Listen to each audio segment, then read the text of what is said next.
I'm John McKee, editor of Messianic Apologetics, messianicapologetics.net.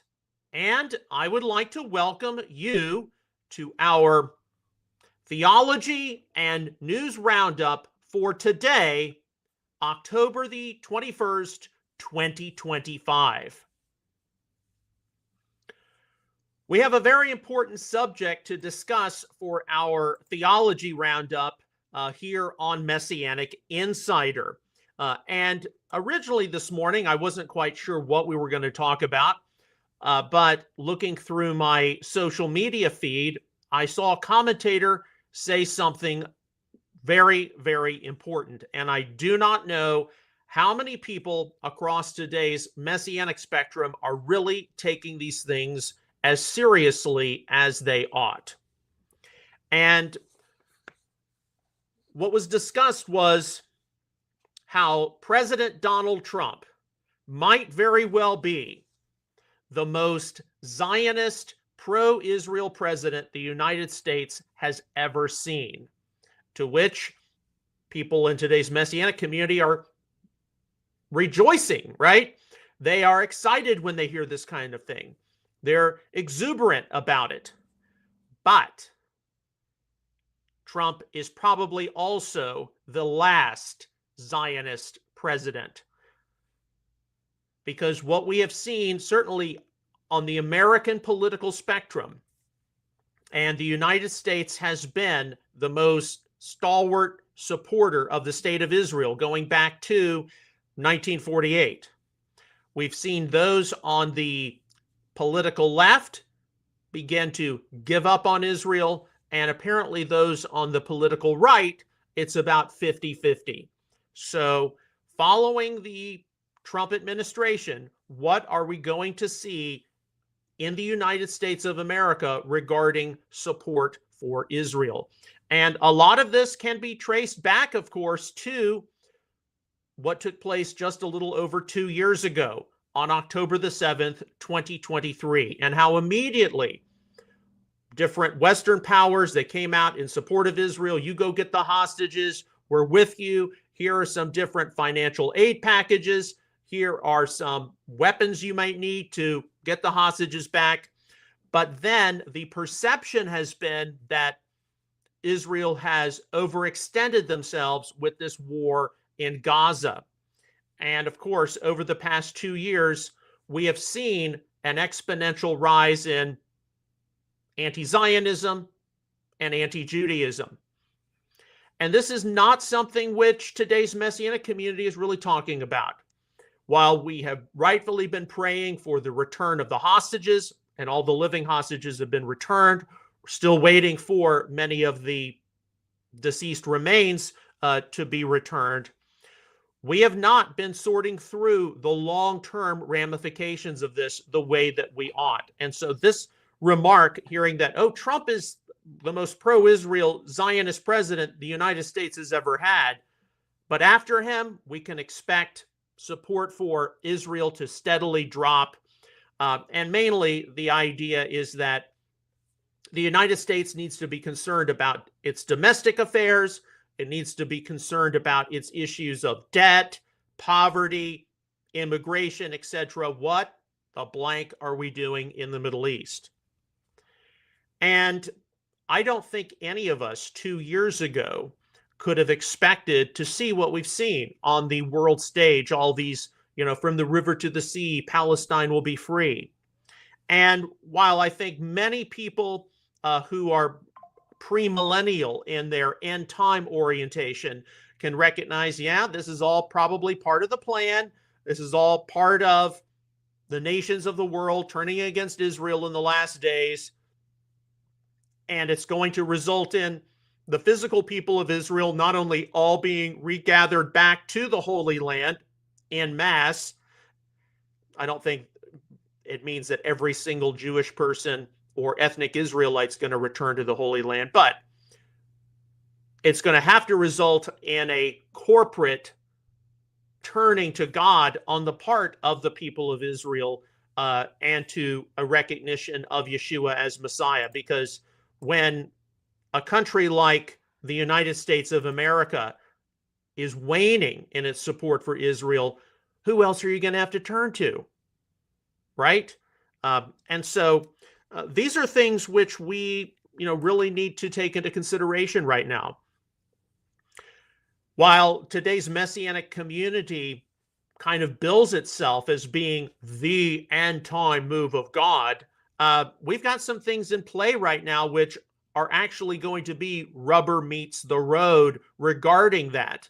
Now, I don't wish to be presumptuous. I don't wish to subject God to a timetable, but think about where we're going to be in just the next 2 years. We've seen where we've been the past 2 years. Where are we going to be in the next 2 years? And how many people do we see out there in the world of theology? Well, we're just going to talk about Jesus in Judaism, Paul in Judaism. We're just going to talk about Second Temple Judaism. And they act as though they're academic studies. And yes, I think that, of course, studying the apostolic writings, the New Testament, with some kind of a Second Temple Jewish framework is important. In the minds of too many people, you cannot separate, even as wrong as it is, events which took place in the ancient past over 2 millennia ago from what is taking place today in the Middle East, right? It's very hard for people to do that. This idea that what's happening today in the Middle East is not going to affect biblical studies on a period 2 millennia prior is just naive. And you'd say, yeah, but John, shouldn't scholars be objective? They should be able to separate, the New Testament period from the modern period. Well, of course. But when you deal with something like anti-Semitism and anti-Judaism, you're not dealing with anything which is rational or logical. You're dealing with something which is demonic. You're dealing with something which wants to destroy the ethnic descendants of Abraham, Isaac, and Jacob. And you are not dealing with things which are rational. You point out, for example, throughout modern history, where a Jewish person was involved in that, a Jewish person was involved in this, therefore all Jews are bad, when there are 10 times, 100 times, 1,000 times more non-Jewish people who were leaders of that aberrant movement or that worldly philosophy, whatever it is. Some people are acting as though a lot of this is just going to blow over. But how many people in 1930s Germany or Austria or Central Europe thought it was just going to blow over? Hitler's here today and he'll be gone tomorrow. And they didn't really weigh the ramifications of some of the conclusions they came to. Some people believe that there's going to be a massive revival coming. Those of you who have listened to me over the years know I am skeptical, if not pessimistic, to the idea of some massive revival coming. Of course, the Lord can work as he sees fit, but I am very pessimistic to that idea, especially if the so-called revival involves people plugging into Christian environments which are supersessionist. And then, of course, there are people who believe that some pre-tribulation rapture escape is going to remove them if things get difficult. When we get into the news roundup a little later, there's one person who was very surprised. I saw this on Instagram last night, who is actually a post-tribulationist now, who you would think with all of the different sectors he interacts with in more fundamentalist Christianity that he would not be post-trib. How many of us on social media, and perhaps your Messianic congregation or synagogue, if you have a YouTube channel or some kind of social media presence, you've seen this. How many of us are getting the comments $7,000, right? That's the soundbite which has been circulating on social media. Those who support Israel, they support a Jewish homeland in the Middle East, they are pro-Zionist, they're getting paid as influencers. Multiple times already, we've had the $7,000 comment. I actually do have a bill out there, $3,500, which I would like to see paid. It's been out there for a couple of years now. It's a big loose end. yeah, I could use an extra $7,000 right now, to take care of some things. We're not getting paid by the state of Israel, by the Israeli government, to stand against anti-Semitism or some of this anti-Judaism. And along with this, and I know that this is a very difficult question, I talked about this briefly over the weekend. What about North American Messianic Judaism? Is it really growing right now? Is it multiplying, or is it just duplicating itself? We have signed up to go to the 2026 IMCS Rabbis Conference, and a question I'm going to be asking, and I've got to be very careful about this, but one of the reasons our family's involved in the Messianic community is we are a fresh pair of eyes.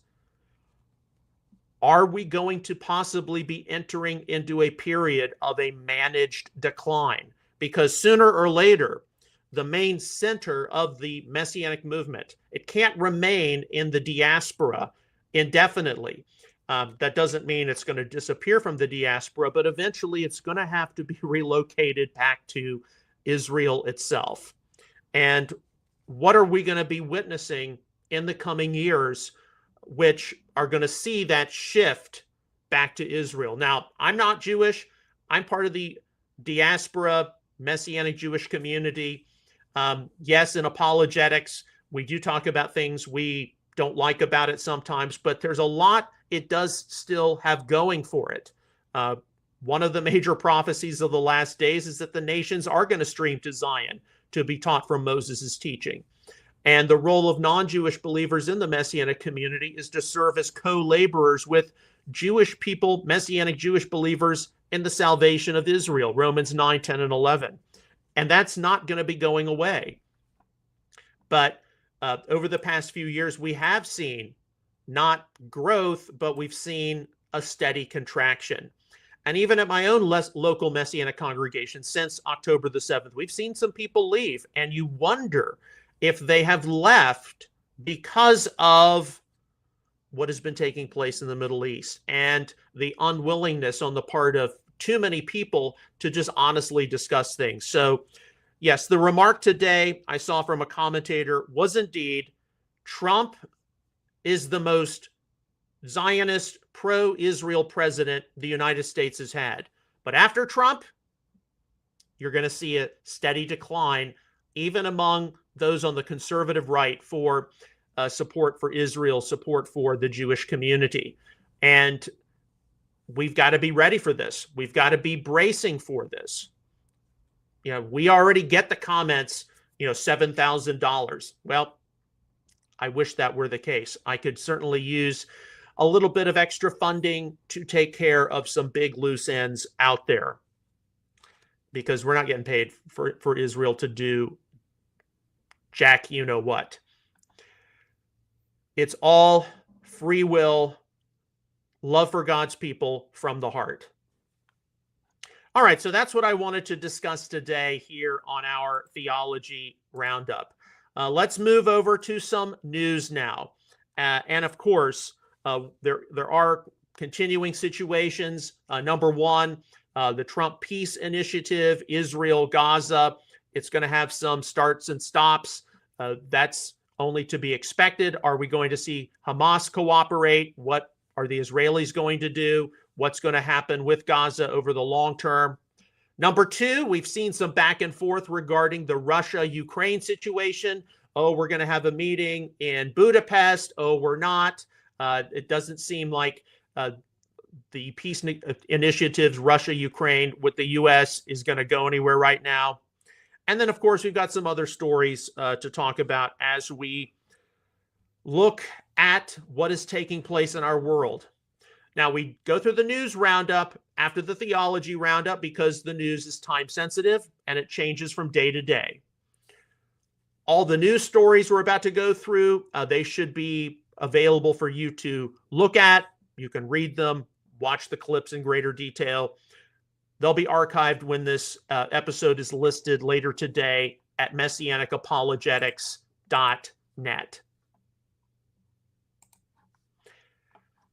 Okay, so let's get started. Our first news story, this is from the New York Post yesterday, October the 20th. Breaking, President Trump said Monday as Hamas must be good or be eradicated, as his team sought to salvage the ceasefire he negotiated between the terrorist group and Israel.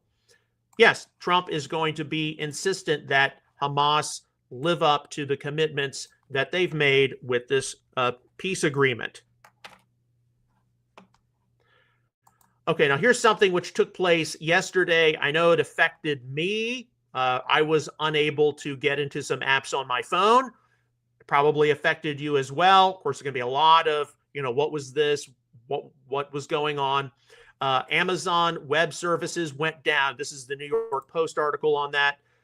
Hundreds of popular online games, apps, and websites, including Roblox, Snapchat, Amazon, and Ring, have experienced widespread server outages linked to Amazon's cloud network. Reports of outages began flooding in from the United Kingdom around 3 a.m.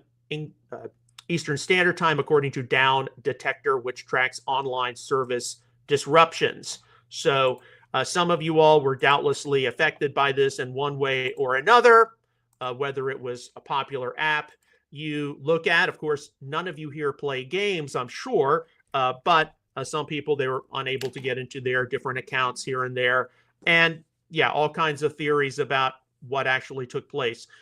Earlier in the summer, of course, Google went down, and so we were unable to have a live stream until later in the afternoon because that's what StreamYard uses.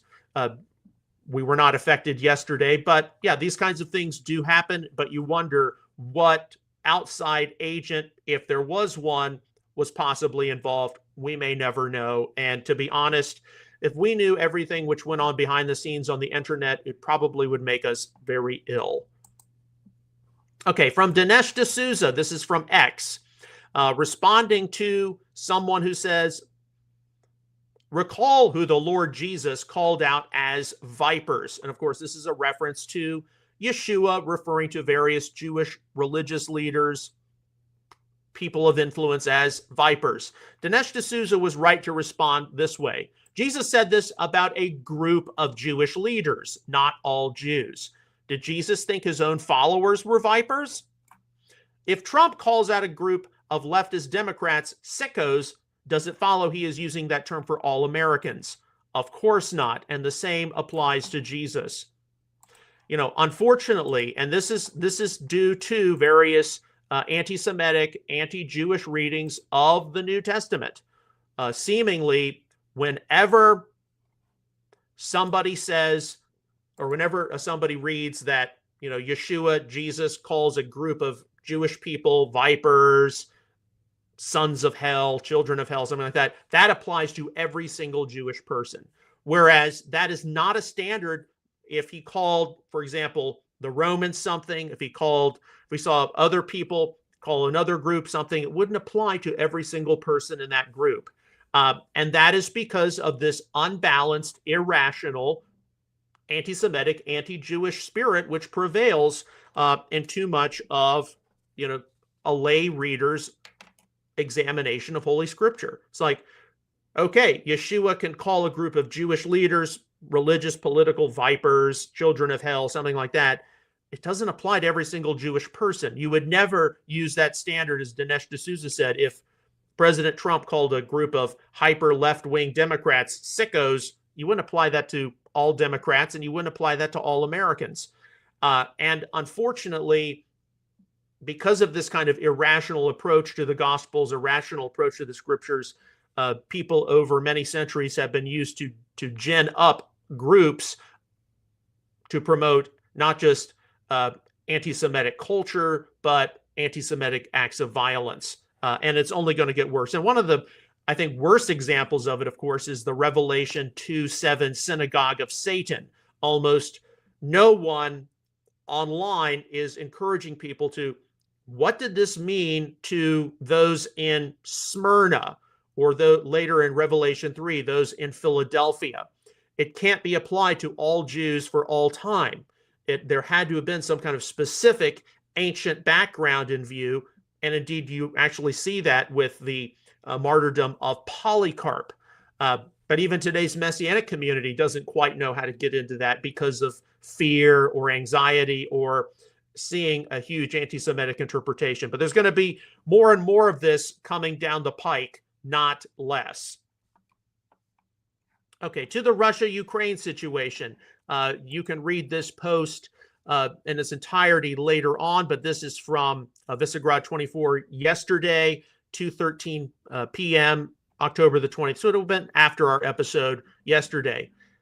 At the current pace of Russia's offensive, it would take Vladimir Putin 103 years to occupy all of Ukraine. And according to at least one estimate earlier, Deep State estimated that since November 2022, Russia has occupied less than 1% of Ukraine's territory. I mean, you see this kind of thing, and obviously these percentages, are subject to human error, but you see these kinds of things. It's going to take a century or more for Russia to fully occupy Ukraine. What's going on here? Now, that's, of course, with conventional Russian forces, right? That's not with the other things we know Russia has in its arsenal. But yes, why has this conflict not ended? Why has this conflict not concluded? And one of the, of course, I think very legitimate proposals is that the Russian government does not see Ukraine as a separate, independent nation state. They believe that they should be part of the Russian Federation because the Russian Federation composes all kinds of unique, diverse ethnic groups. And if it hadn't been for the Soviet Union and the Ukrainian SSR, then we wouldn't have this issue, right? I mean, that's one line of reasoning. Right, this is just one of these wars and rumors of war situations we continue to monitor. Okay, here we have, this is circulating many different platforms yesterday from Open Source Intel Defender. Demolition to the facade on the east wing of the White House has begun in preparation for the construction of President Donald J. Trump's state ballroom, which is estimated to cost roughly $250 million and will reportedly be paid for by Trump and a small group of donors. Okay, now, of course, there are a lot of people on the political left. What is Trump doing? This is a signal of how terrible the Trump administration is. They're demolishing part of the East Wing in order to build this grandiose ballroom. But to be fair, do a little bit of just a brief historical review. Just about every president has added something to the White House during their administration.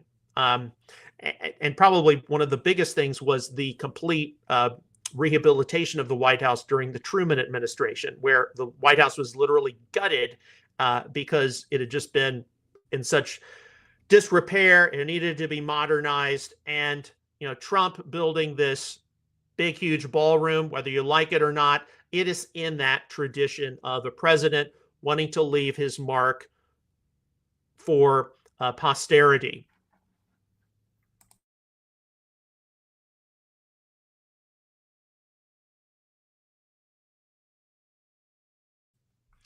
Okay, so here we have an opinion piece. This is from Open Source Intel.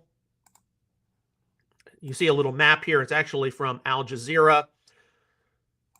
This was posted yesterday evening at 5:13 p.m., October 20th. Israel dividing Gaza into two zones is a fascinating strategic play.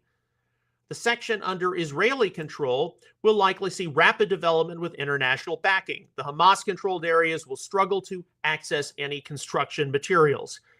At some point, Gazans will have to decide, build a normal life or stay under Hamas rule.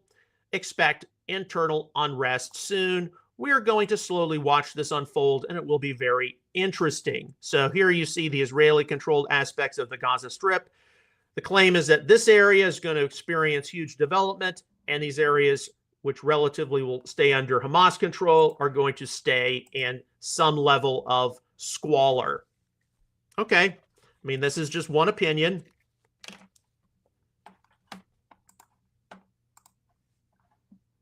Speaking of rebuilding the Gaza Strip, this is from yesterday, Open Source Intel. Egyptian President al-Sisi creates campaign that urged citizens to donate for Gaza's reconstruction ahead of a major donor conference next month with rebuilding costs estimated at over $70 billion. Okay, and of course, we know this is the kind of thing which can change from day to day. Now we're going to switch gears. Here's an article which was posted yesterday, October the 20th, on My Charisma. Some of you all have doubtlessly seen some of this across not just religious, but also secular media. Harvard scientist warns 3i Atlas is doing something never seen before. This is one of these stellar phenomenon which is closing in toward Earth. An interstellar object roughly the size of Manhattan is baffling scientists as it passes through the solar system, emitting materials never before observed in nature. Harvard astrophysicist Dr. Avi Loeb told the New York Post that the object known as 3i Atlas appears to be releasing a metal compound only known from industrial manufacturing. So, yeah, there's a lot of speculation involving this. Here, of course, the question is raised, could it be artificial? Loeb, a longtime advocate of open inquiry into interstellar phenomenon, argues that science must remain open to the possibility of technological origins. If it was designed by intelligence, you wouldn't be able to forecast exactly what it could do, he told Beck. He compared it to finding a visitor in your backyard whose actions cannot be predicted by natural laws. So with this stellar phenomenon, and this is not the first time we've talked about it, I mean, we've seen speculation from, look, this is some natural phenomenon. It's something that's just going to pass through the solar system and go right by us. It's not the first time something like this has likely happened. To this is an extraterrestrial invasion craft, right? I mean, you've seen that whole spectrum, and people who are really into the Genesis 6 Nephilim have lodged onto that. Of course, then we have those who would compare and contrast this to science. Is this like the planet killer? Remember of the old Star Trek episode? Look, we watch this. More than anything else, this is doubtlessly going to raise questions about what is out there in the solar system. Is it just a bunch of, blocks of rock and gas and ice? The solar system, the greater universe, is pretty barren, or is there more going on? Those are the kinds of questions people are going to be asking more and more frequently. Okay, also yesterday from Charisma, although they reposted this article from CBN News, most churchgoers don't think Scripture is clear about sexuality, study reveals. Okay, so this is kind of interesting. More than one quarter, 26% of churchgoers said they believe the Bible is unclear or ambiguous about homosexuality, with 16 insisting the Bible doesn't address homosexuality, and 11% said they are unsure. It was over 10 years ago that gay marriage, of course, was legalized here in the United States. And what changed spiritually as well as sociologically because of that? And there are also some things which are coming out because of it was released last year, the New Revised Standard Updated Edition. I've got a printed copy of that in my library, and how some remarks made in Romans chapter 1 were altered, talking about, rather than sodomy, talking about illicit sex.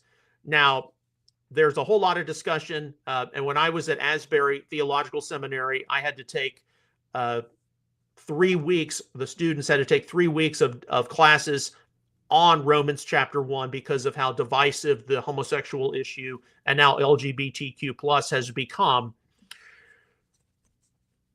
But one of the, I think, only concessions which could be made regarding what a lot of people consider to be homosexuality today and two men or two women in a committed relationship would be how much of what we would regard as homosexual behavior in more the ancient or classical period was much more persons engaged in bisexual activity. So you didn't see as many people strictly engaged in, same-sex relationships as much as you would have seen people engage in, pansexual or bisexual relationships.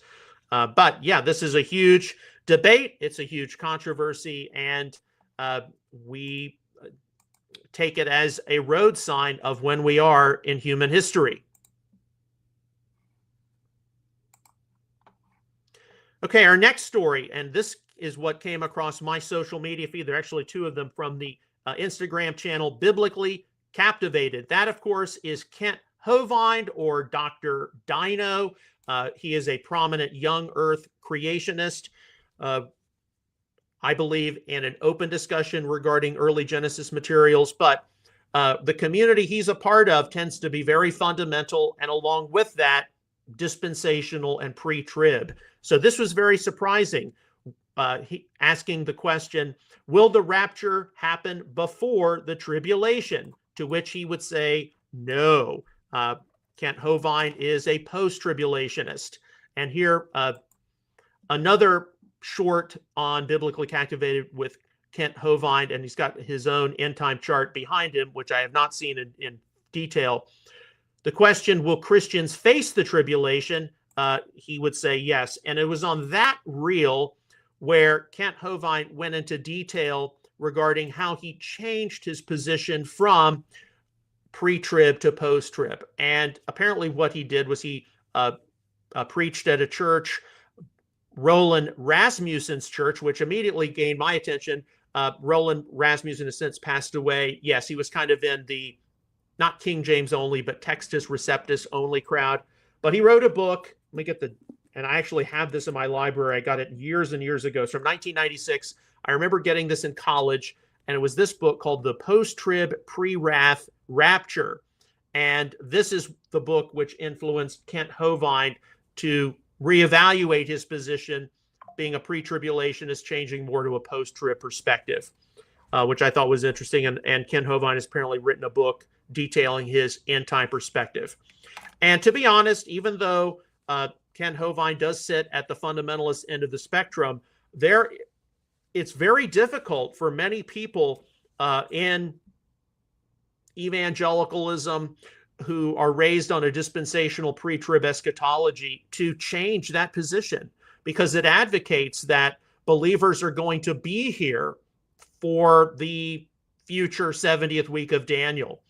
And when we see growing anti-Semitism and anti-Zionism, it begs the question of, are you going to stand with Israel and the Jewish people, or are you going to be caught as perhaps enemies of them?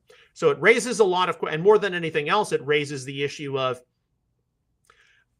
how are you going to live your life in order to possibly die for, give your life up for the good news, for the gospel? And will you be permitted to live the kind of life that many people believe they are entitled to? You're having that good job, that spouse and 3 children, that white picket fence, the dog, the vacations, whatever it is. You're not entitled to having any of that in the Holy Scriptures. And the whole idea that we'd have to go through that future time of difficulty, it really rubs with those who think that they are entitled to that kind of a life, when, of course, that is more of a dream or a fantasy than reality. All right, so our next story, and this is from Charisma as well. You can read this in greater detail. Mass exodus rattles the Church of England as millions depart. And of course, the main reason why many millions are leaving the Church of England, the decision comes as the Anglican Church continues to creep closer toward liberalism. As Premier Christian News noted, the latest Archbishop of Wales elected this year was Reverend Cherry Van, who identifies as LGBTQ and is openly in a same-sex relationship. So a lot of this does have to do with sexuality. I have relatives who are Episcopalian, and a number of years ago, their church tried to break away from the Episcopal denomination over the sexual issues and affiliate with one of the different African associations, which are Anglican, which ironically had more Anglicans than were practicing Anglicans in England today. But they weren't able to do that because of the church property and what have you.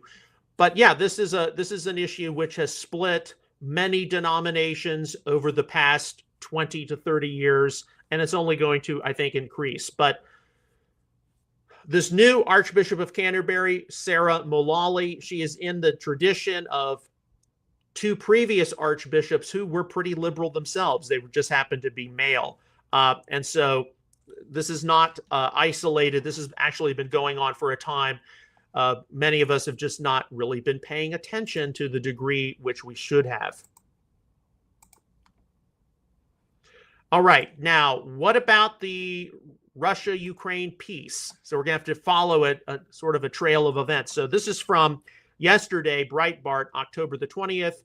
Ukrainian President Vladimir Zelensky told NBC News that he is ready to engage Russian strongman Vladimir Putin directly to negotiate an end to Russia's invasion of his country, potentially at a proposed summit in Hungary, the state outlet Ukinform reported on Sunday. Okay, we know that that is already dated news, which leads to our next story. This is from Visegrad 24 today, October the 21st. And the time on that is 3:08 a.m. Putin-Trump meeting in doubt after Rubio-Lavrov call. According to CNN, the planned meeting between Vladimir Putin and Donald Trump is now uncertain following a phone conversation between U.S. Secretary of State Marco Rubio and Russian Foreign Minister Sergei Lavrov on Monday, October the 20th. Yeah, that appears to have now fallen through.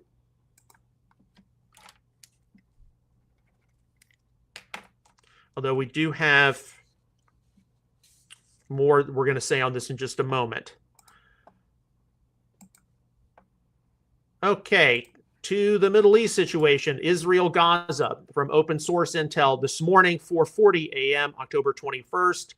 Netanyahu made clear that Turkey's involvement in any post-ceasefire mission in Gaza is an absolute red line, warning that Ankara's deep ties to Hamas and its regional ambitions make its participation entirely unacceptable. Now, there are people, and this is what grabs my attention when I see anything involving Turkey, a number of those who are looking for a Mideast or Islamic beast to arrive.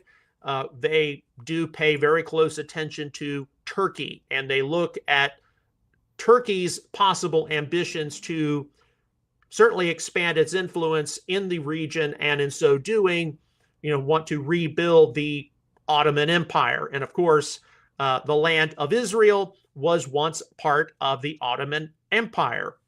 So is it going to happen? We don't know, but we do know that we need to pay attention to some of these players. And of course, Turkey, over the years, they've tried to position themselves as being more European-centric, more Western-centric. That has obviously been shifting now. Okay, here's another one from open source intel. This is from this morning, 4:17 a.m. Senior Hamas official Khalil al-Hayya said in an interview with Egyptian media last night that the group remains committed to handing over the bodies of the Israeli hostages as agreed in the deal. But here they said they're having difficulty, changes in the terrain. Some bodies are buried underground, others trapped beneath large buildings and rubble. And this is something which can take time.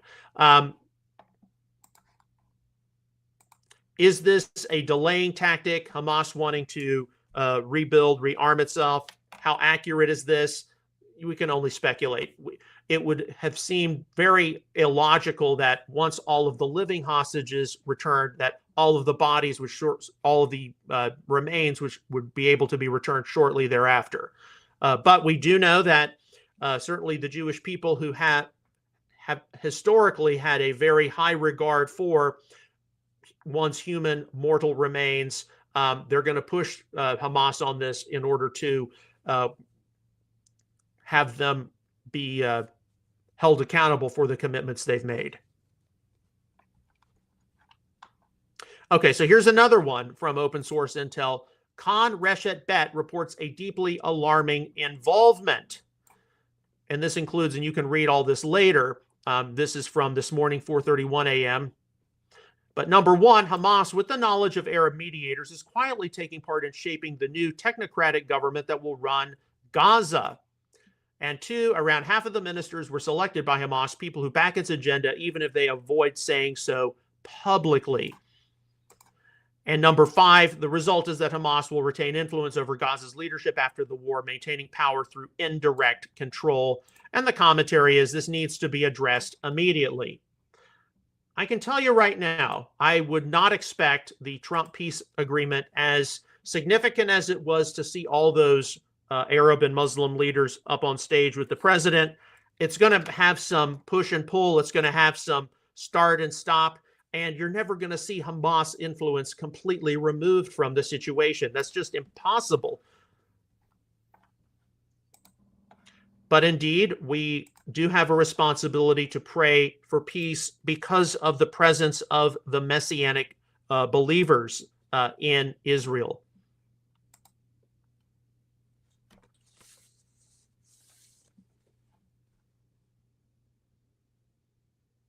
Okay, we got 5 more stories, and then we will conclude today's stream.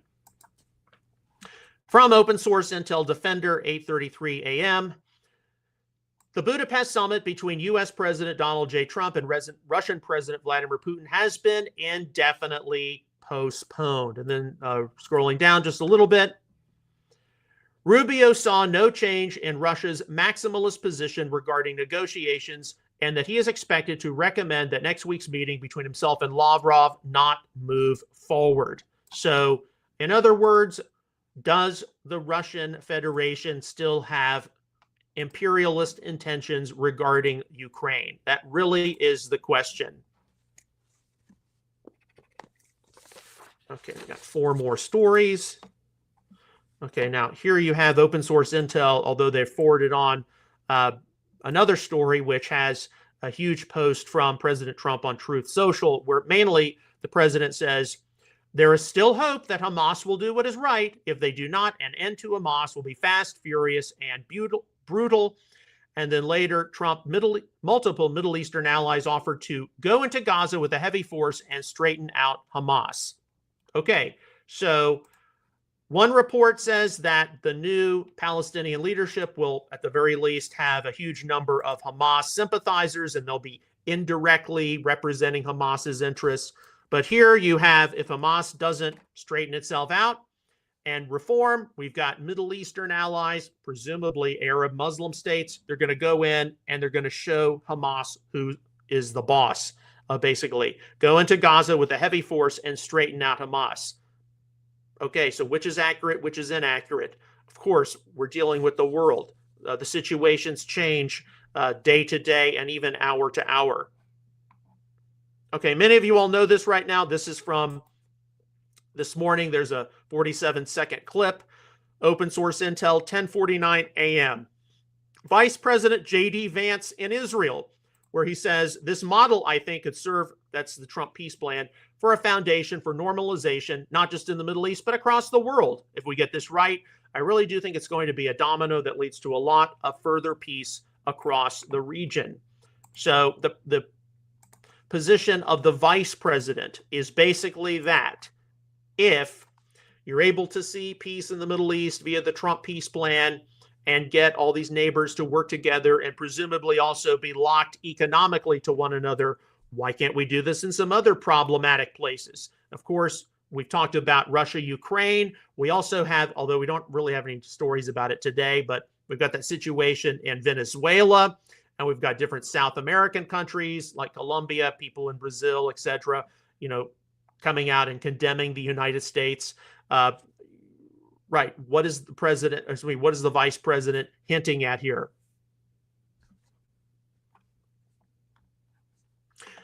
Okay, this is kind of a repeat, but it did hit more major news outlets. From Newsmax, October the 21st, Trump, Mideast ready for heavy force to straighten out Hamas. What we just talked about, the Middle East guarantors of Gaza peace are ready to go into Gaza with a heavy force and straighten out Hamas. President Donald Trump declared Tuesday as Vice President J.D. Vance arrived to ensure the peace deal and ceasefire holds.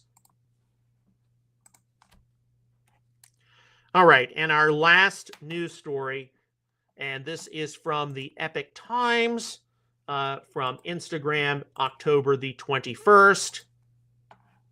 To end the war, Ukraine should cede territory in the Donbas region already under Russian control, Trump said.